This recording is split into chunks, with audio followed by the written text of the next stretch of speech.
Hey everybody, Tracy Brown here. I hope you are ready to talk about microaggressions, confronting them, correcting them, recognizing what they are and how they show up. And I'm so glad that you have joined in today. If you are not familiar with Zoom, then I want to bring your attention to the fact that near the bottom of your screen, you do have a Q&A option so that you can put in any questions you have, and Raina will be watching for those questions and make sure that we address them. You can also use the chat if you have something that's going to come directly to me, and we'll monitor those a couple of times throughout our time together. So there are three goals for today's session. One is to spend some time defining microaggressions. Two is spend some time talking about how do we confront microaggressions or people who speak or who demonstrate a microaggression. And number three, what can we do to correct the microaggressions that we ourselves might do unintentionally or intentionally? And so those are the three goals, and we have a big chunk of time, but my guess is it will go really fast because there is so much to talk about. Just in case you have gotten here through a referral or you've never interacted with me before, I want to just give you the very, very high level, very, very short version of who Tracy Brown is and some of the work that I do. I am based in Dallas, Texas, and my primary business is Intentional Inclusion Incorporated. I work with leaders and organizations throughout the United States on developing or enhancing, evolving their inclusion strategy so that it represents and aligns with the mission, vision, and values of their organization. I also do quite a bit of leadership development and skills building training so that people have the skills they need in order to be a leader or to simply be effective in the multicultural, multi-ethnic, multi-generational world or workplace that we live in. You also see the image of the Mine to Do logo. And the What is Mine to Do logo is there because, especially on a topic like micro inequities and microaggressions, what happens is that a lot of times we begin the conversation from the place of race. And the What is Mine to Do group is a Facebook group with over 7,000 members at the current time. And the question we ask each other daily is, what is mine to do to interrupt or end race-based hatred and violence? And that Facebook group, as well as a book, a journal, a TED Talk, all came from or as a result of the murders of 9 people in Charleston, South Carolina in 2015. So if you're not familiar with the What is Mine to Do group, but you are specifically or particularly interested in work focused on race, racism, and race relations as just one element of the entire diversity and inclusion umbrella, then please feel free to join us over on Facebook at the free public group, Mine to Do. So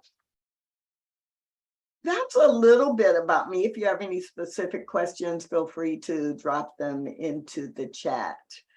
But we're going to dive in now to microaggression. And well, let me ask you, How do you define microaggressions? How do you define microaggressions? Let's do a quick poll. Let's do a quick poll. Raina, can you help me with that? I love it. 3 definitions. Which one of these 3 is the best definition for microaggressions?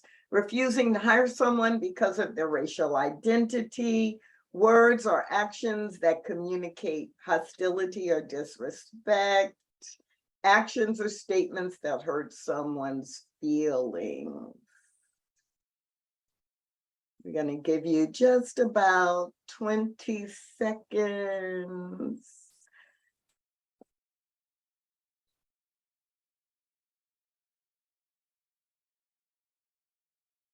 I'm counting to myself. All right, let's show the poll results. Refusing to hire someone because of their racial identity would be discrimination. Words or actions that communicate hostility or disrespect toward any marginalized, oppressed, or targeted group is the majority of you, and actions or statements that hurt someone's feelings. A few of you chose that one, 17%. It is the second one, words or actions that communicate hostility or disrespect toward any marginalized, oppressed, or targeted group. And I see the comment that you can't see the results. So we'll work on that for the next poll. But you all were correct, absolutely correct. 83% of you said that the way that you would define from those 3, the best definition of microaggression would be words or actions that communicate hostility or disrespect toward any marginalized, oppressed, or targeted group. So we're going to build on that definition and talk more about really understanding what is a microaggression and how can we spot them when they are happening around us. So let's give you a visual. Let's give you a visual of this definition. Microaggressions are the everyday slights, indignities, put downs, and insults that members of marginalized groups experience in their day-to-day interactions with individuals who are often unaware that they have engaged in an offensive or demeaning way. This definition is from Professor Daryl Wing Su, who's written a couple of really, really good books about microaggressions, and he gives a lot of great examples. And so when we think about breaking this definition down into its parts, they're everyday slights.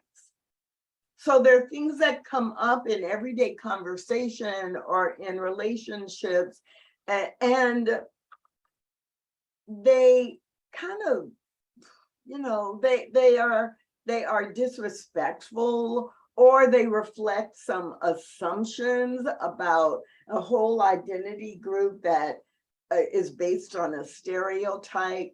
They're put downs and insults. And my guess is you may already have examples in your head, but when you think of things that people say, sometimes even meaning it as a compliment, but it's really a backhanded compliment because it reveals that they didn't expect that person to be able to do whatever it is they did.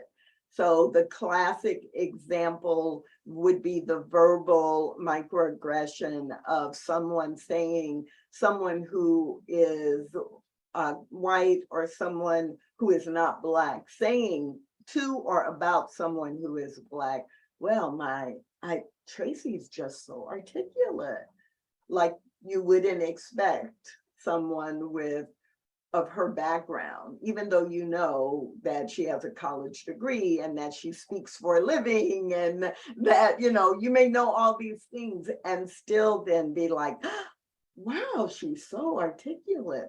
That came up in the general population a lot with President Barack Obama, where people were constantly saying that about him. And some of us would be like, well, wouldn't you expect that from someone who is a graduate of an Ivy League law school or someone who is in the role of president of the United States? And it wasn't meant as an insult, it was meant as a compliment. So I love this definition, right? Because it does remind us that it takes people who are in a marginalized group and in their day-to-day interactions, people make comments or do things that are offensive or demeaning. And much of the time when we talk about microaggressions, a lot of the examples are racial.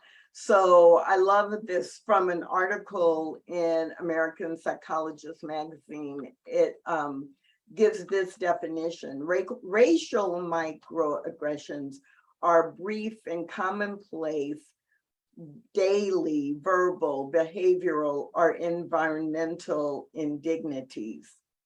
And whether they are intentional or not, they communicate either a hostile environment or something derogatory that has been assumed, or some kind of negative slight or insult toward people of color. And it's not just one racial category, but all the racial or ethnic categories. So we are, most of us, very familiar with certain racial microaggressions, but they are not the only kind of microaggression. So I want to remind you that microaggressions, since they are targeting or they are having an impact on people from any marginalized group, then it's really important to understand that someone from any group that the norms are not set around may experience microaggressions, right?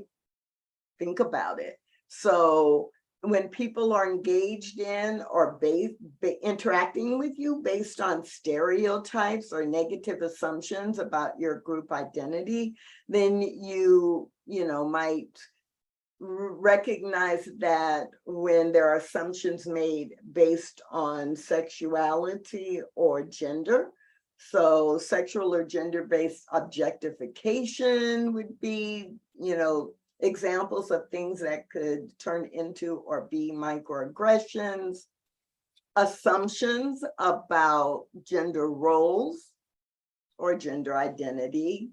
Assumptions that a group, that someone from a marginalized group is inferior, or that they would be someone you might think of as a criminal, right? And then, of course, there are a lot of religious stereotypes or stereotypes related to religions that will show up. So there are a number of things that can be said or done when people say, oh, yeah, I got this great deal, I really Jewed them down. That is definitely inappropriate. It's definitely offensive, and it's based on a stereotype, even though it for a period in our history became such a colloquialism.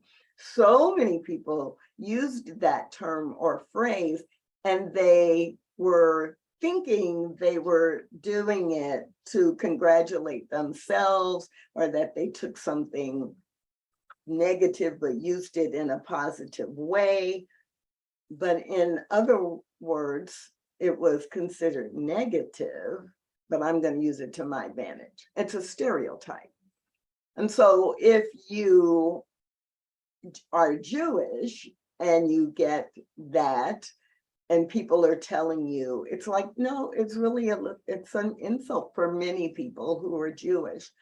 But if I said it, especially if I said it to or around someone Jewish, I would be thinking, I was saying, see, look, see what I've learned from your culture. And so it's really challenging to hear or to experience these kinds of comments and slights and assumptions and stereotypes over and over again. Sometimes they are intentional.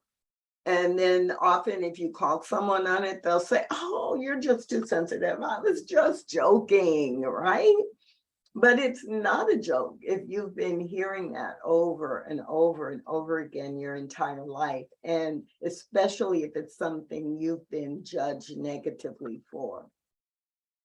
So we'll talk about a few examples. And again, if you have a specific question that you want me to respond to that is about the definition of what is a microaggression, then now would be a good time to put that in the Q&A box.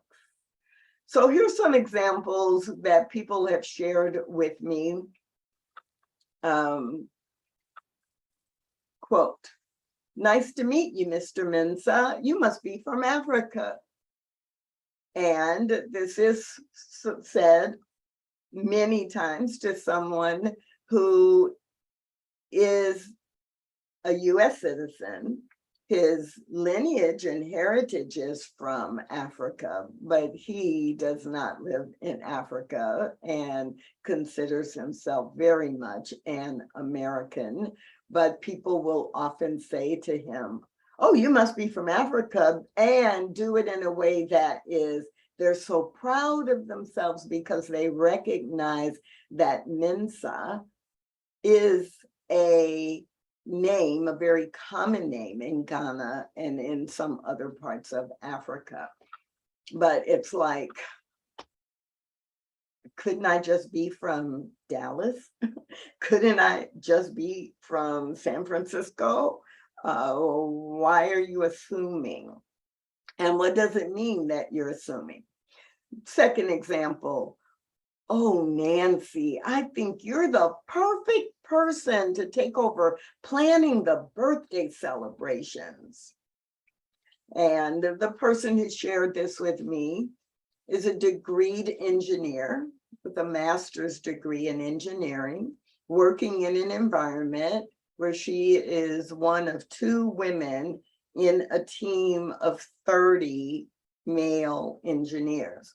And her vice president came to her out of the blue and said, oh, yeah, I think you'd be the perfect person. Not any one of these 28 guys. You know, that would be really good. I can see you doing that because, of course, women plan the parties and coordinate the food.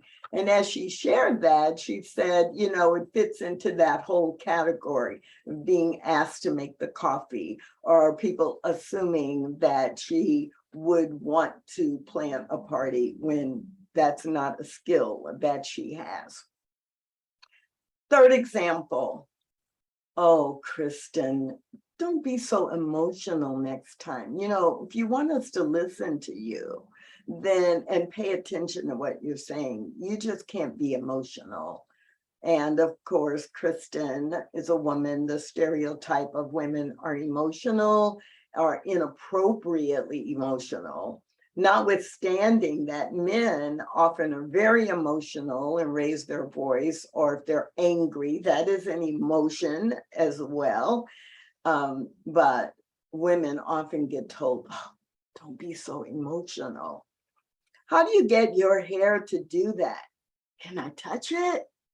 Of course, I've had that more often than not. In fact, just 3 days ago, someone said to me, "Oh, how do you do that with your hair? Like, I can I touch it? Is it hard? Is it soft?"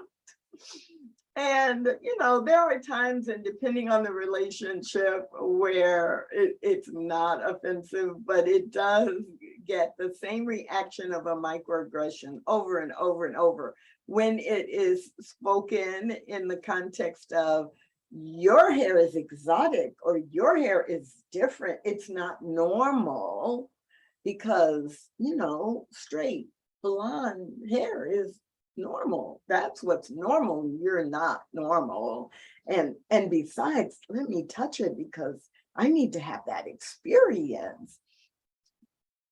Again, could it be okay? Yes. That's the thing that's tricky about microaggressions, right? If I have a relationship with you and we've talked about hair, or we've been friends for a long time, and you say, I've always been curious, but I know it would be rude to just reach over and touch someone's hair. But would you be okay with me? Like, that's a whole conversation. That's not going to be experienced as a microaggression. And there's a relationship that already exists. But for a stranger or someone you meet at an association meeting, or you're at the grocery store, it's like, wait, why am I the exotic one? This is like normal for me. I know what my hair feels like. Why do you need to know? Like, those are kind of when you find yourself or you hear someone saying, those are the kinds of things they're thinking about when some of these things or types of things are said. That's how you know, like, oh, that happens all the time. And it's based on a stereotype or a hierarchy where I'm normal and you're not. One that was very popular for many years, and I'm so glad to be able to say I don't hear it very often anymore, is the phrase whenever someone thought something was weird or icky or just unusual, and they would say, "Oh, that's so gay." Like, okay, that's not telling me anything, and why are you assuming or implying that being gay would be weird or unacceptable or not normal, and associating that word or category with all things bad? No. So a lot of things that come up as especially verbal micro inequities or microaggressions, the reason it comes up is because, or the reason it feels like a microaggression is because over the course of time, many, many, many, many times, the comment has been made. The comment has been made by strangers or by people who you don't have relationships with. And it just doesn't feel good to be constantly reminded that people don't see you as equals or as qualified or as belonging in their environment. Like, it's their environment and they're either letting you be there or they're not sure why you are there and who let you be there. So these examples are easy examples, and my guess is you can think of your own examples. And what I want to do is I want to share a few more, and as I share them, I want you to think about, do you understand why this would be offensive? Because it could seem to be pretty neutral or pretty, normal, maybe even for some people to say. So there are 3 techniques that I'm going to be sharing with you as we go through our time together today. One is, oops, I didn't mean to offend. One is the I-4 technique, and one is responding defensively. And so the oops, I didn't mean to offend isn't actually a technique, but it's a way to remember what are microaggressions. So let's look at that now. When you see these 5 statements, again, many people would go, well, what's wrong with that? But maybe you, because you're here and you already have a sense of what microaggressions are, I bet you can identify why you recognize the potential offense in each of these. And think about what you might say to a coworker, member, or friend if they made one of these comments. And we are going to adjust the chat so that you can actually put in the chat your response to why any one of these is offensive. So number 1, and all of these 2 came from real life, actually, workshops that I have facilitated. So the first one, in one of the workshops I facilitated, there was a guy and we were talking about diversity and all the different ethnicities and how ethnicity and race are not the same thing. And we started into this conversation and this guy raised his hand and he said, but you know, Hispanic, Mexican, Latino, it's all the same. And luckily, we were able to have a conversation about why they're not the same and the impact of that statement and how different ethnic groups within a larger group are different, have different cultural norms, etc. Oh, I love working with you. You're one of the good ones. Someone shared that example in a webinar that I facilitated a few years ago and said how hurtful it was to her. And you love working with me, but you wouldn't love working with other people who are like me. Like I'm the exception. That is like, in her case, she said she got that a lot in her workplace because she was working in a predominantly male environment and she was working in an environment that was less than 2% people of color. And so she got it from a gender perspective. She got this like, oh, you're one of the good ones. You're okay, but you know, I don't really want to work with other women. Or, you're okay, I've gotten to know you, but, right? There will always be that but. So number 3, again, if you know why it's offensive, then drop it in the chat. Shared in a workshop that I led, well, that during a conversation on a team, that a team member said to others on the team, well, I know she's Muslim, but does she really have to wear that funny headscarf and those long dresses? I mean, it's just not very attractive at all. I wouldn't want to date her. Well, you're at work, so you're not there to date anybody anyway. But why is it a funny headscarf? Maybe you could ask questions about what the significance of the hijab is or what it's actually called and you know what it means, what is its meaning, and like have a real conversation versus just judging. Number 4, can you say that in real English? Because the person being in communication had an accent. this happens so much. And can you imagine if you have an accent, if you don't have an accent, that makes it challenging for some people to communicate with you.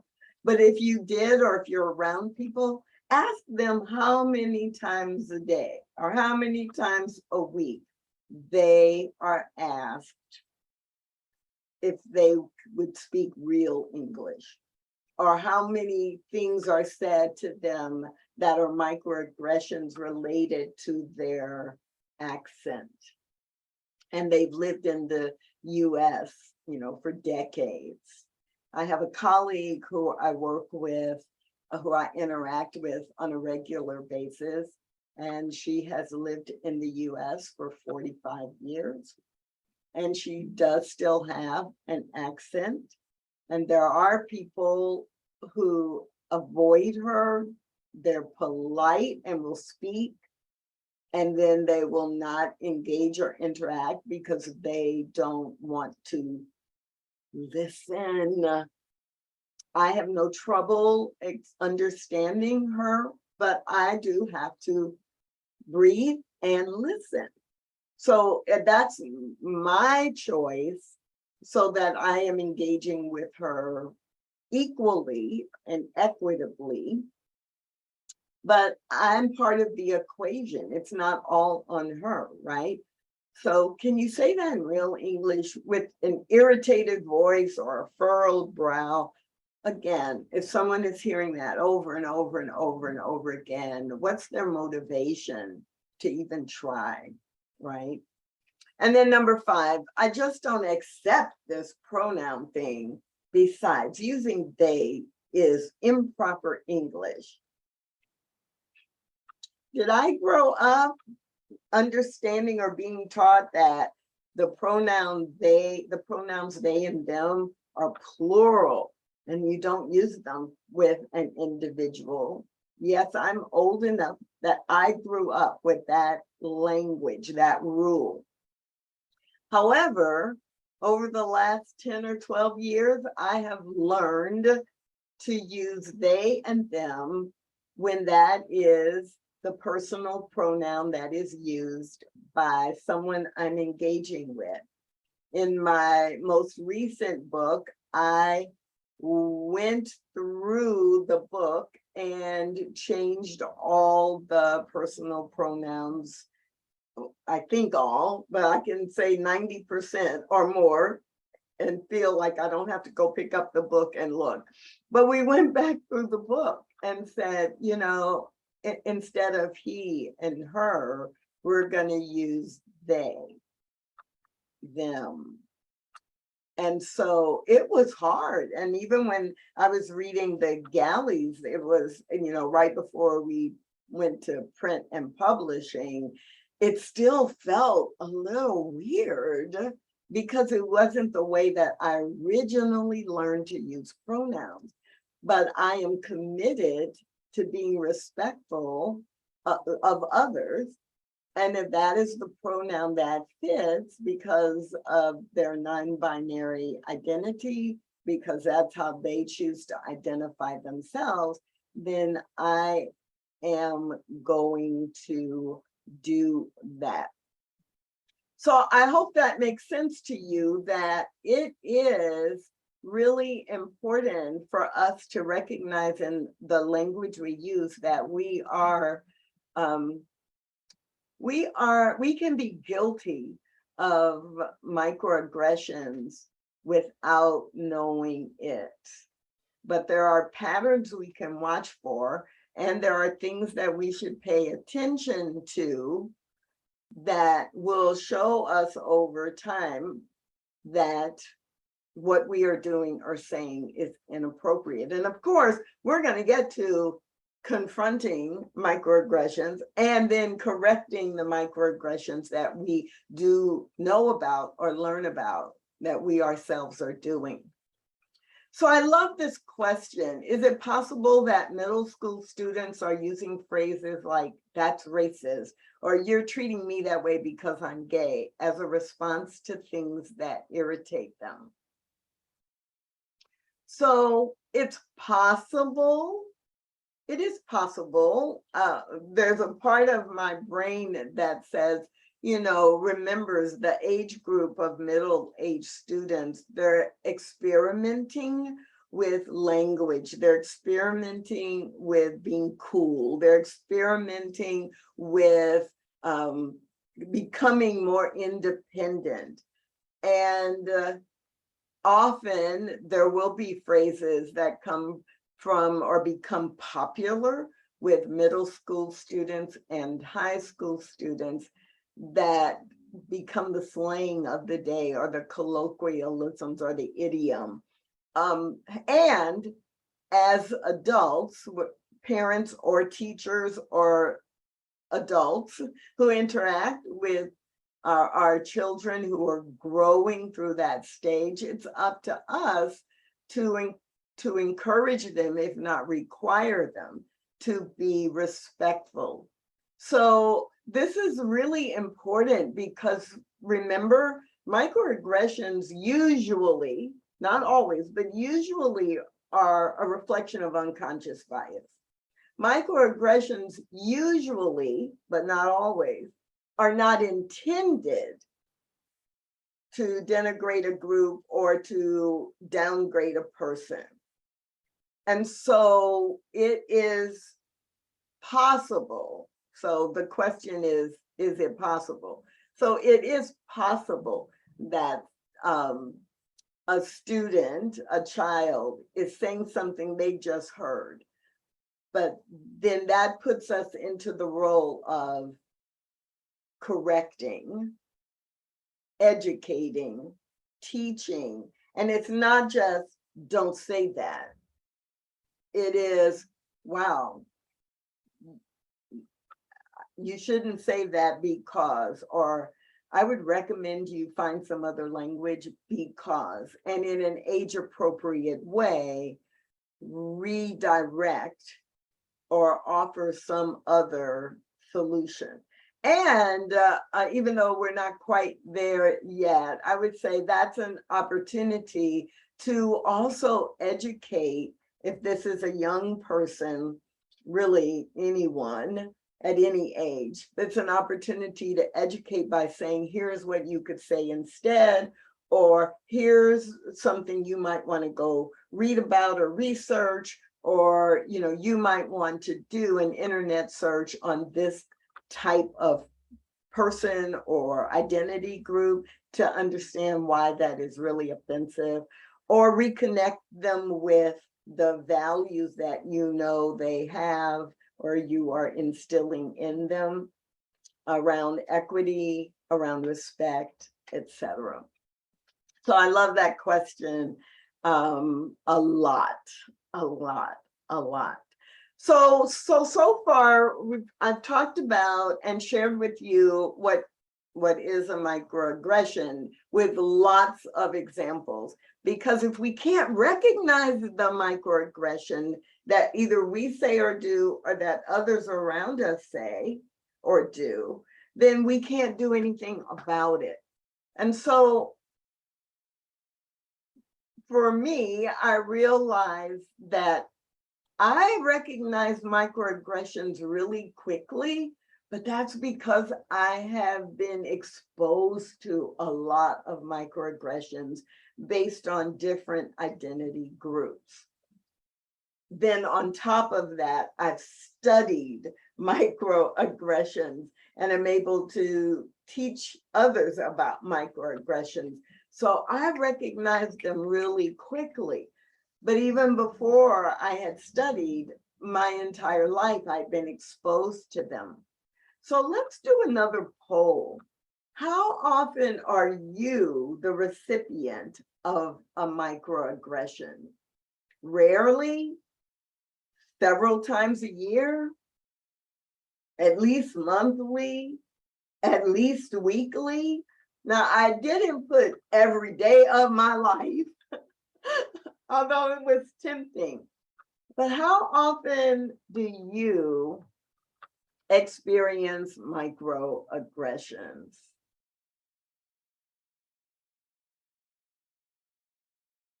Give you a about 10 more seconds.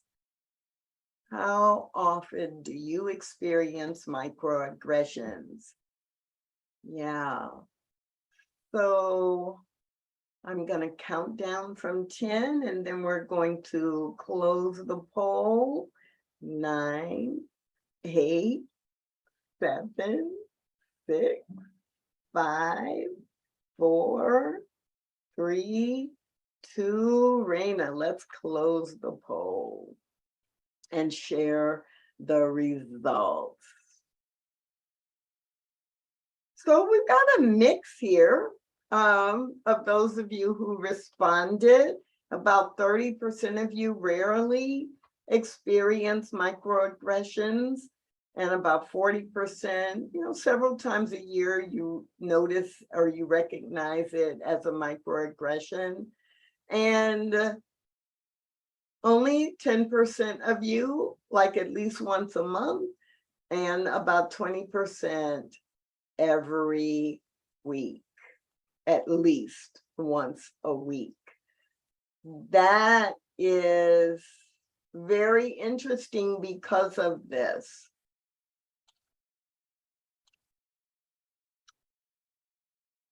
The more you have experienced microaggressions, the easier it is for you to notice them, to recognize them, even when you are not the target. And when you rarely experience microaggressions, you will miss them, which means you cannot speak up for others or to help educate others as easily.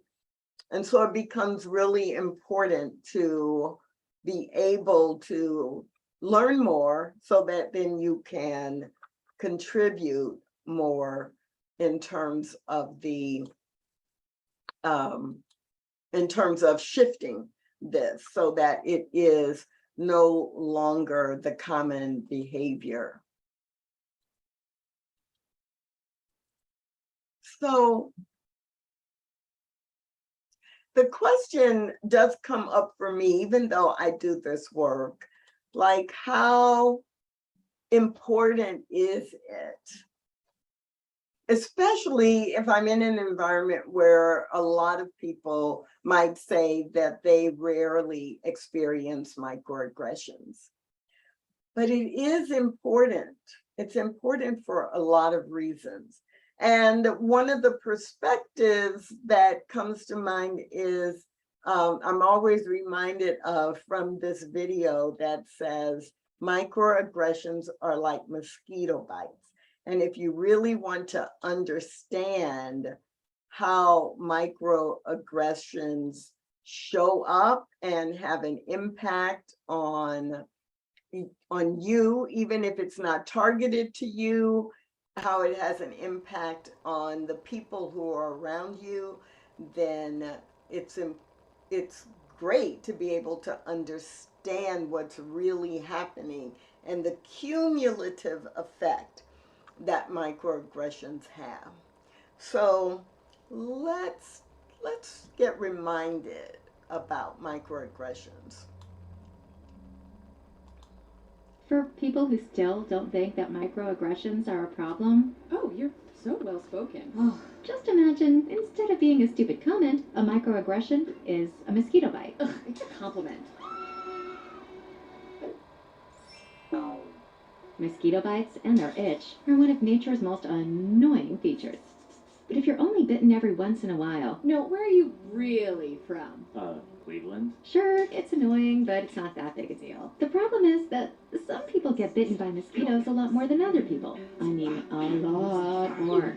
Whether it's on a date... Oh, your English is so good. Excuse me? Going grocery shopping. You know, everything happens for a reason. I'm just buying apples. Commuting to work. So when are you gonna have a baby? Watching TV. We have to keep the Redskins' name. It's part of our culture and history. Or just walking down the street with your partner. I couldn't even tell you were gay.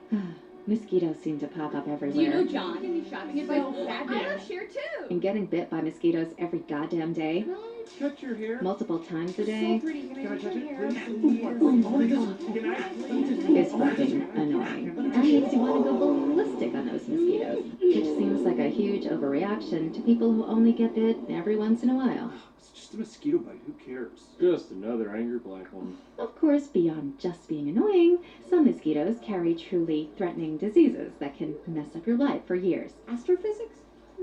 Maybe you should try this challenging major. Ow. My dreams. And other mosquitoes carry strains that can even kill you. It looked like he was up for trouble, okay? I felt threatened. So next time you think someone's overreacting, just remember, some people experience mosquito bites all the time. You're all so exotic. Wow. And by mosquito bites, we mean microaggressions.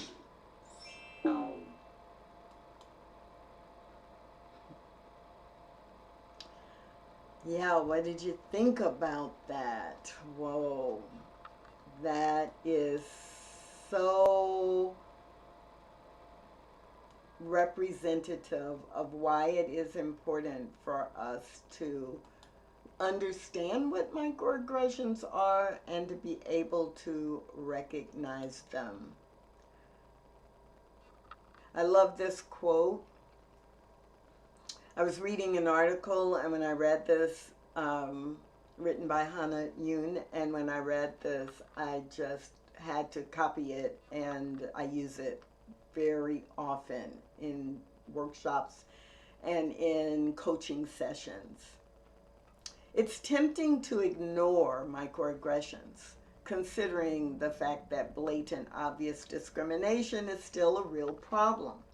But the buildup of these everyday slights has consequences on the victims, or I prefer the word target, on the target's mental and physical health, and it cannot be overlooked. So that's why we're spending time talking about and learning about and remembering about microaggressions, what they are, and how they show up. There are a few other terms before we move into confronting and correcting. There are a few other terms that often come up, and some of them have small nuances, but I just don't want you to get confused. Microaggressions is kind of the most common umbrella term used for everything that we've been talking about. But you may hear people refer to micro inequities, which are a subset where the microaggression actually has the result of creating inequity within a work group, like a manager may be in a staff meeting and they just totally ignore this, Tracy's comment or her suggestions, and then, or Tracy will make a suggestion and the boss will ignore it, but then 3 minutes later, someone who is from the norm that the group is set around will make the same or very similar comment. They'll be praised, and at the end of the meeting, oh, you're so smart, and yeah, come into my office. And it creates an inequity within the group because Tracy, in that example, is not really allowed to contribute, or her contributions are minimized from the manager, and it creates inequity within the group because people in the group begin to learn not to pay attention to Tracy. So micro inequity, micro indignity is used sometimes.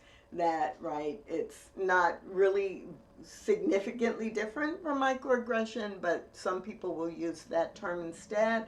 Micro assaults generally is a little different. Typically, if you hear people saying micro assaults, you can check it out with them, but they're usually referring to something that really is closer to intentional discrimination. Micro insults, pretty much the same as microaggressions. Micro invalidations, that we just invalidate that you have a brain in your head. No, that we invalidate your presence or your value. And that could be in a work situation, but it also can be in a social situation.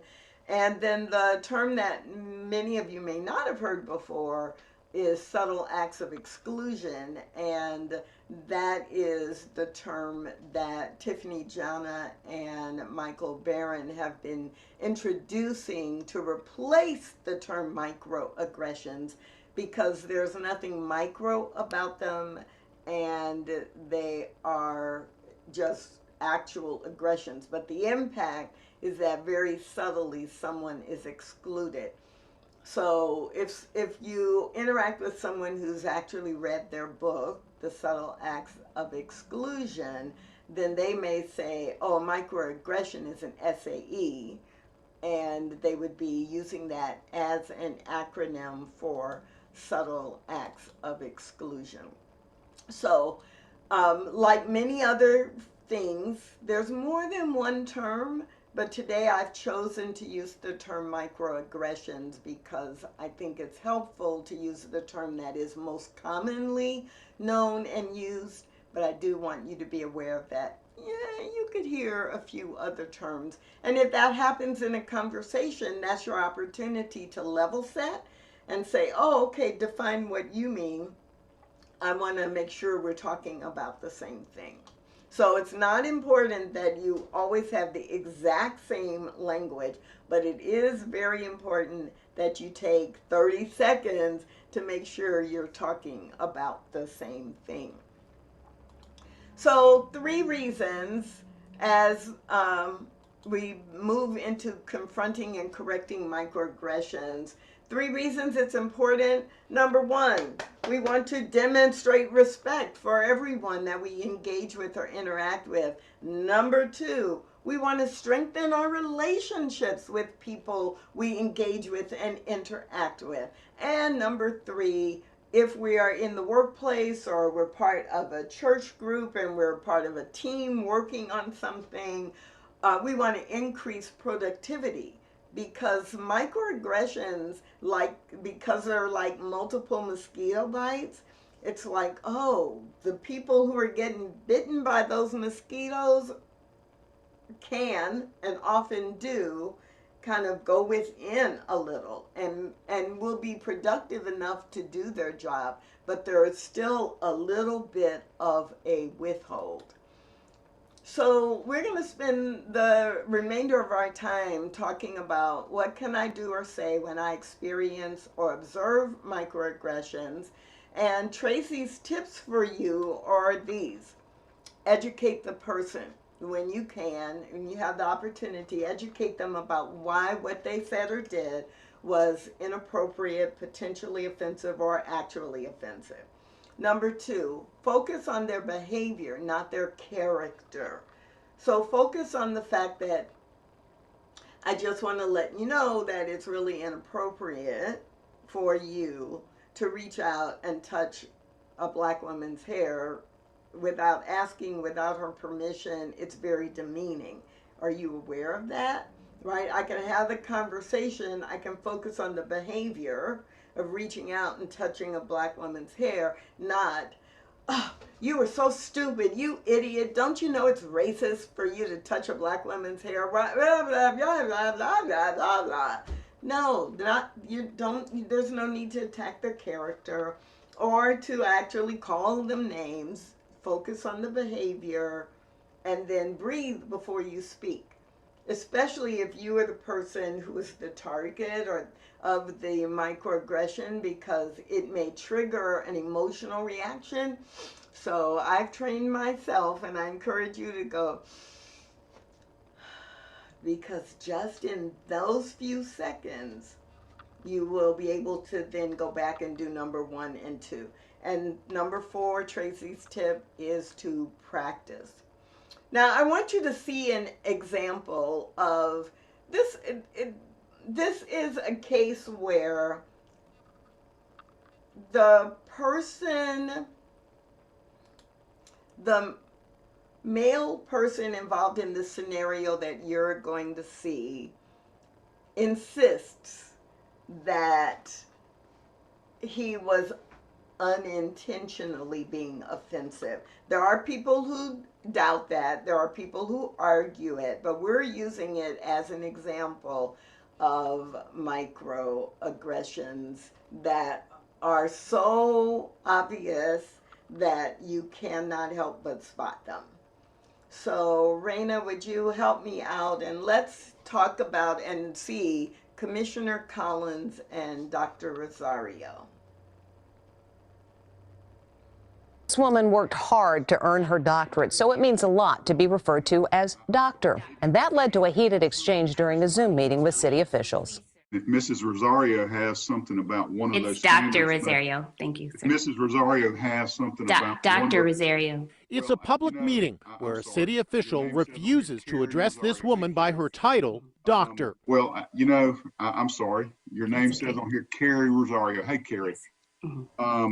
It's Dr. Rosario. Dr. Carrie Rosario has a doctorate in health education and is an associate professor at the University of North Carolina at Greensboro.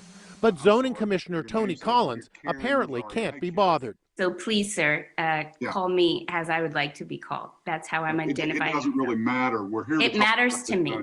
It matters to me. And out of respect, I would like you to call me by the name that I'm asking you to call me by. I spoke with Dr. Rosario about the heated exchange. I was very frustrated by the disregard for such a simple request. Ms. Rosario, Earlier, another commissioner made a similar error, but immediately apologized. It's Dr. Rosario, by the way. My apologies. I really don't want to offend you in that regard. So, Dr. Rosario, I do apologize for that. No problem. Dr. Rosario says she believes Commissioner Collins was being intentionally disrespectful. It's been my experience as a young Black woman with a doctoral degree that, I've often been dismissed. It felt like maybe, he didn't want to show me that respect. It's reminding people of the controversy with First Lady Jill Biden when a column in the Wall Street Journal questioned whether she should be addressed as doctor. Dr. Rosario says she can relate. Do you perceive this as racism, as sexism, or perhaps both? I did see that, this is at the intersection of both racism and sexism, even if it's not something that was intent in Mr. Collins's heart. She says Collins did leave her a voicemail apologizing. Do you accept his apology? I accept the apology. I have no ill will towards Mr. Collins. Collins did not respond to our request for comment. The Greensboro City Council voted to remove him from the city's zoning commission.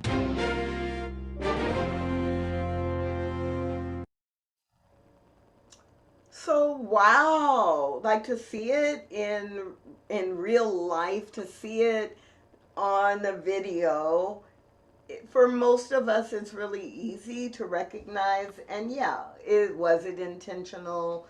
Some people will argue, well, he was just, trying to play up his power because it was a city zoning issue. But that's how it shows up, right? And what Dr. Rosario did is model standing in that place of being very clear but not angry or belligerent about the request or the expectation. So if you were in that situation, how comfortable would you be confronting that? What in that moment you can assume is a microaggression because you don't have an ongoing relationship with this person. So third poll, on a scale of 1 to 5, in general, how comfortable are you confronting microaggressions, either when you are the target or if it happens around you to your coworker or to a family member? On a scale of 1 to 5, how comfortable are you confronting microaggressions when they occur? You can choose one of those answers. Ooh, I see these numbers coming in. Got some brave, courageous, and experienced people here today. And so I'm going to give you 10 more seconds. 9, 8, 7, 6, 5, 4, 3, 2, 1. Really great, really great. So the majority of you are comfortable at a 4 and 5 level of confronting microaggressions. aggressions, and that's really great.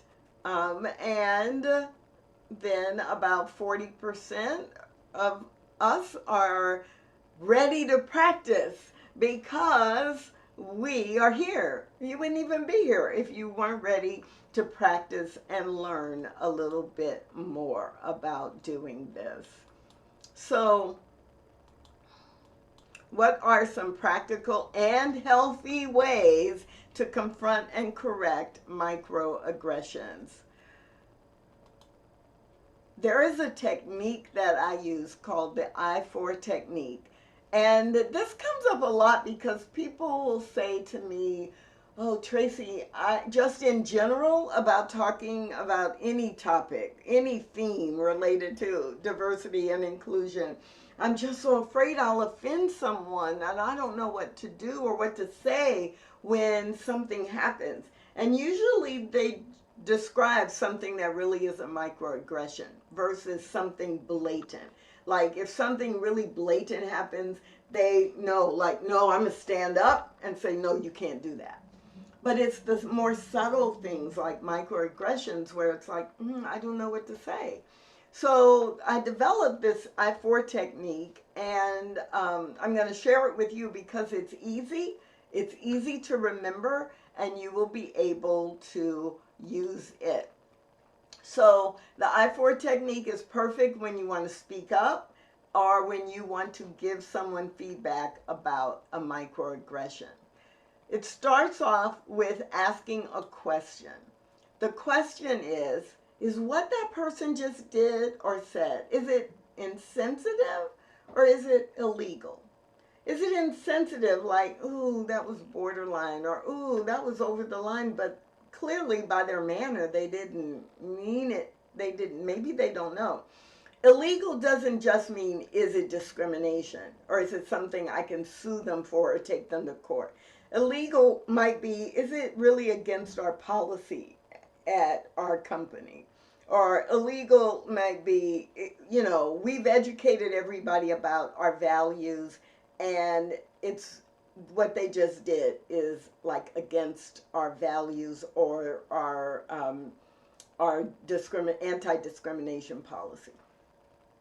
So when you ask that question, is it insensitive or is it illegal? Your answer to that gives you a clue about what to do or what kinds of things to say.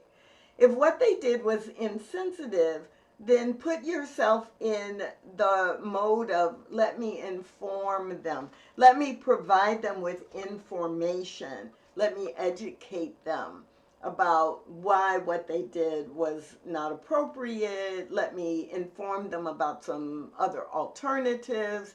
But if what they did or said was in the category of illegal, then I need to instruct them. That's when I'm going to come very directly and say, you shouldn't say that again because, or are you aware that that is in violation of our anti-discrimination policy? And comments like that or behaviors like that need to be reported to HR or to our regional director or whatever your method is in your organization. So often the reason this gets confusing is because people want to, in general, when we know a little bit about this, we tend to want to instruct people and tell them, you better never do that again and you're wrong, and then we start using name calling. But it's not needed. So again, we ask, is it insensitive or illegal? If it's insensitive, we want to inform, educate, and let that person take that information and do with it whatever they will. And if it's illegal or against policy, then we're going to instruct and follow up and make sure that they understand it really is unacceptable. So that's the I-4 technique, 4 I's: insensitive or illegal, instruct or inform. So that's when we're confronting others who may have said or done something that is inappropriate. And I am so sorry. I described that, but let me go back because I just realized you were not seeing the slide. So let me go back so that you can have the visual that also helps lock in the simplicity of the I-4 technique. So you ask the question, is it insensitive or illegal? If it's insensitive, what are you going to do? Okay, you're right. You're going to inform. You got it. And if it's illegal, what are you going to do? Yes. If it's illegal, you're going to instruct. And so the 4 I's of the I-4 technique are insensitive, illegal, inform, or instruct. But what if the person who just committed the microaggression isn't someone else? What if it's me? What if it's, oh my gosh, I just realized, or someone just told me that what I did was a microaggression. What I said was inappropriate. I love what Nikki Giovanni wrote. Mistakes are a fact of life. It's the response to the error that counts. So our intent may be very positive, but it doesn't always match our impact.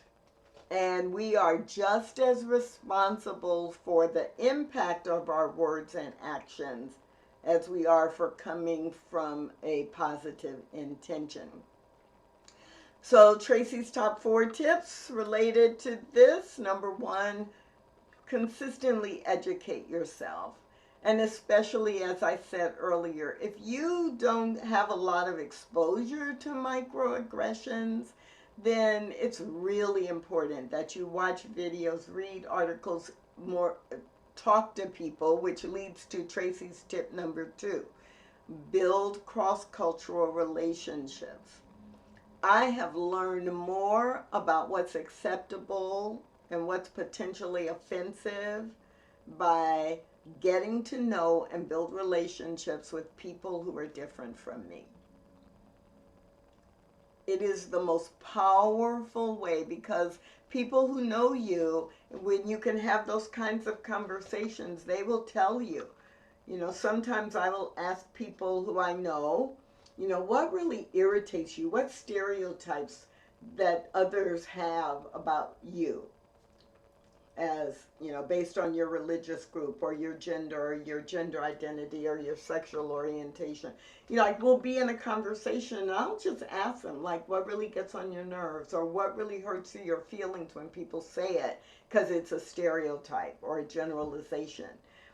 And I've learned more that way than any other way about things that could translate into microaggressions for others. Number 3, practice. So I have had a lot of practice, and sometimes we do just little 30-minute labs where we'll take maybe some of those microaggressions from the first 30 minutes and say, okay, let's practice. If someone said this in your presence, how would you respond to it? How would you coach them? How would you inform them if you're using the I-4 method? And just taking 30 minutes to practice with a friend or 5 or 6 people who you've been in a class with or who you work with, including in a staff meeting once a month where you do some scenarios and you practice with one another. It's really important.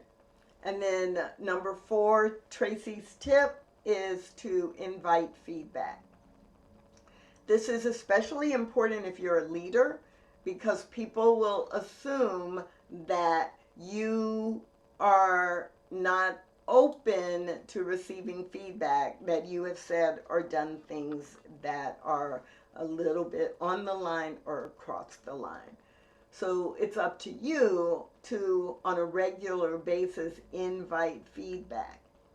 That might sound something like, you know, periodically I just want to check in with you. Are there things that I do or say that are culturally insensitive? Right? it's like just I'm open to knowing because I know I'm still always learning. But if you don't do that on a regular basis, people will assume that your microaggressions are actually intentionally harmful and hurtful. So let me give you one more tool in the time that we have remaining, and it is related to responding when people tell you you have actually said or done something that is a microaggression. So this is the tool that is about responding non-defensively. I actually, in my mind, I think of it as the 4 A's. I'm sorry, the 5 A's. And sometimes I introduce it that way, but it is actually labeled, or I've labeled it or titled it, Responding Non-Defensively to Cross-Cultural Criticism or Feedback. Again, I like things that are easy to remember. You now have noticed I like alliteration, so I like things that all start with the same letter. But that's because if I'm on a platform talking to a conference with 2,500 people, I don't have like notes in front of me, but if I have the 5 A's in my head, then I can talk about this model. So number one, accept the criticism. So the human nature thing is to get defensive. Oh, you know, Tracy, when you made that comment, you know, I was a little put off by that. And my first reaction, being human, is, oh, but I didn't mean anything by that. Oh, well, you're right, I wasn't intending to hurt your feelings. And so, right, we basically don't accept the criticism. We defend ourselves. So these 5 A's help us respond non-defensively. One, accept the criticism. And what I often do to make sure I'm accepting the criticism, that it's true from their perspective, I will often say, so let me understand, and I will feed back to them verbally what they said the issue was. But even if I don't do that, I am listening from the place of, okay, this is true for them. This is true, and I need to hear it. So then my second thing is to acquire more information. I want to not just say, oh, okay, well, I'm sorry I offended you, and then go about my merry way. I want to acquire information so I understand why that was inappropriate. Because clearly if I had known it was inappropriate, I wouldn't have said it in the first place. So accept the criticism, acquire more information so you understand what the issue is, and then ask for expectations. Or another way to think about that is ask for what would be more appropriate in the future. Like, oh, like you should use this term instead of this term, right? And then commit to action. So absolutely hold yourself accountable to commit to say verbally, this is what I will do differently, or this is what I will do next. So sometimes it's easy enough to say, oh, now that I understand that, I will not say that anymore. But sometimes it's not that cut and dry. So it may be that there's some behavior over time that needs to change. So, or you may need more information. So committing to action might be as simple as saying, you know, in the next week, I am going to do an internet research and I'm going to do my homework on this. And it would be great if next month, if 4 weeks from now, you and I could have another conversation and I could check out what I've learned and get some advice from you. But you describe some action that you will take, and then it may be hard, but express appreciation. Remember a few minutes ago I said, like, if you're going to give someone feedback about something they've done that's a microaggression, that one of the things you might do is take a deep breath before you speak. But often people don't do that. And so what happens is when they are giving you that feedback, they haven't taken a deep breath and they are reacting, and it's a microaggression, and they have been bit by that mosquito thousands of times, and they just come at you and tell you what it is that you did, and often may even call you names because they've held it in and then now you're getting it. Or they've held it in for a long time because you are in a position of authority and they've been afraid or hesitant to tell you because there might be negative repercussions.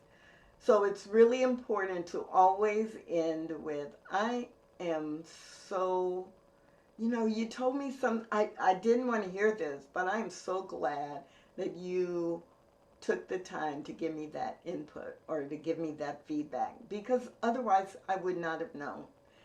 And I'm so grateful to you. Or it might sound like, wow, I know it probably wasn't easy for you to decide to tell me this.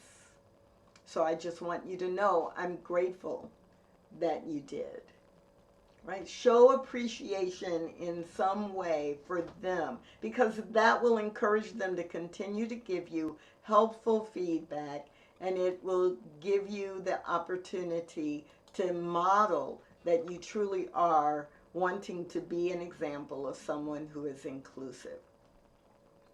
So we're winding down. We're in the last few minutes. If you have any specific question about microaggressions that you would like me to respond to, now's your last chance to get it into the Q&A cycle.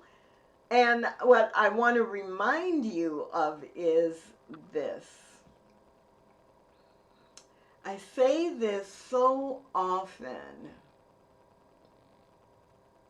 and every time I share it, I'm reminded of how this is true for myself as well as everyone else.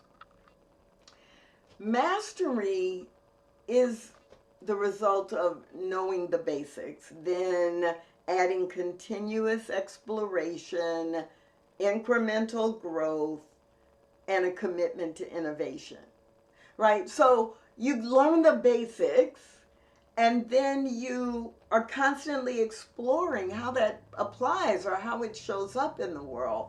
You are growing as a result of that incrementally. So where you are today is not where you were 3 years ago. It's not where you were 10 years ago. And the commitment to constantly innovating or getting better or being better or creating a better environment, all three of those are needed in order to attain or even approach mastery. If you are happy just knowing the basics about microaggressions and you can describe them or define them, that's good. Those are the basics. But if you are wanting to move toward mastery, then I want to encourage you to continuously explore this topic and other related topics. Really check your own progress, track how you are growing, and then keep committing over and over again to innovation. My name is Tracy Brown, and I'm so happy that we've had this time to talk about microaggressions and to dive into what they are, when you recognize them, how to confront them, and that you also are able now, I hope, to begin to respond when people give you feedback that maybe you have actually executed on executed a microaggression. And this comment from you, I love this. I gave notice to our CEO. She said, "You were an intentional hire. I feel this was a microaggression." I said, "Excuse me?" Her response, "I'm in." Her response, "I am in my feelings." So we all are in our feelings all the time. All the time.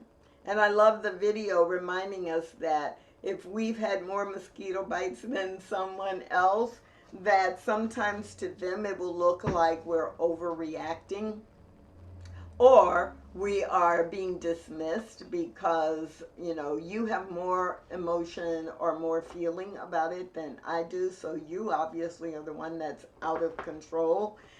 All of those things are microaggressions that when they add up, they create a very uncomfortable environment to be in. And it's really sad that someone would leave an organization because of microaggressions, or leave for valid reasons, but in discussing those valid reasons be hit with microaggression after microaggression. So there is a part of me that, like in my heart, that is like, oh, that's so horrible. And even when we know that most people are saying or doing things that are microaggressions, unknowingly and unintentionally, it doesn't mean that they don't hurt. This for me is one of the number one reasons why I am committed to helping people understand what microaggressions are and helping them hold themselves accountable for the impact of what they say and do, so that this doesn't have to happen to anyone else or to everyone else over and over and over again. So if you have any comments you want to put in the chat, that would be great. We're going to close out. I'm going to give you back 5 minutes of your time, and I hope this has been helpful for you. If there's a specific way that you are going to use this information, drop that in the chat as well.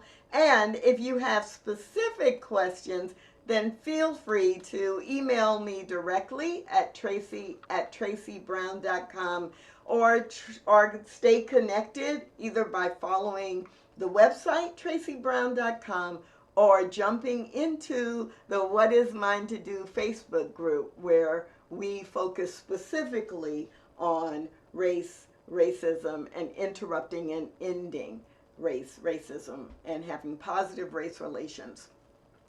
That's all our time for today. Thanks until next time. Have a great day.